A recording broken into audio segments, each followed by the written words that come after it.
उत्तर प्रदेश की राजनीति में 2027 की जंग से पहले एक नया चुनावी फॉर्मूला चर्चा में है। 32-21 का फॉर्मूला।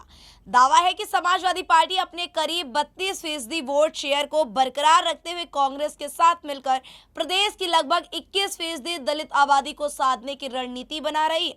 लेकिन सवाल ये है, क्या चुनाव सिर्फ जातीय गणित से जीते जाते हैं? क्या दलित वोट बैंक कांग्रेस की ओर लौटेगा?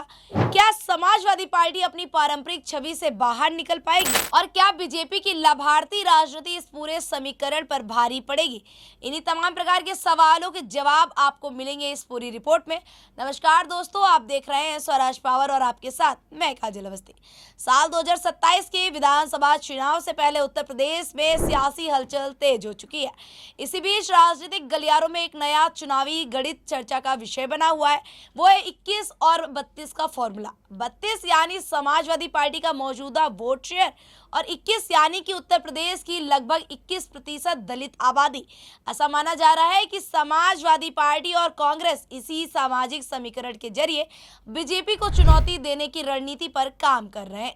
2024 के लोकसभा चुनाव में समाजवादी पार्टी ने शानदार प्रदर्शन किया और उसका वोट करीब शेयर 33% तक पहुंच गया। अखिलेश यादव ने पीडीए यानी कि पिछड़ा, दलित और अल्पसंख्यक का नारा देकर अपने सामाजिक आधार को बढ़ाने की कोशिश की है।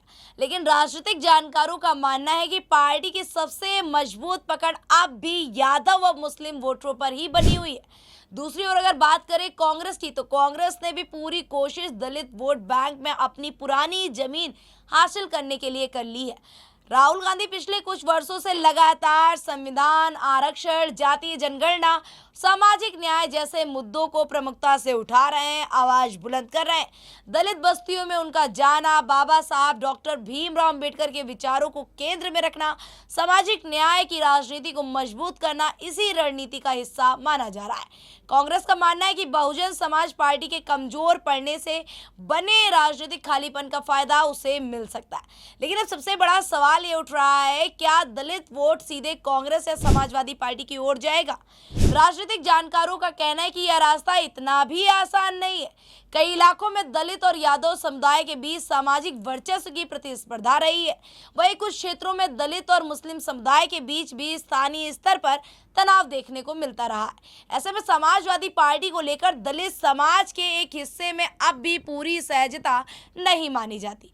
इधर वहीं अगर दूसरी तरफ हम बात करें बीजेपी की, तो बीजेपी ने भी पिछले एक साल में लाभार्थी राजनीति के जरिए अपने सामाजिक आधार को लगातार मजबूत करने में नजर आई है, जुटी हुई नजर आ रही है।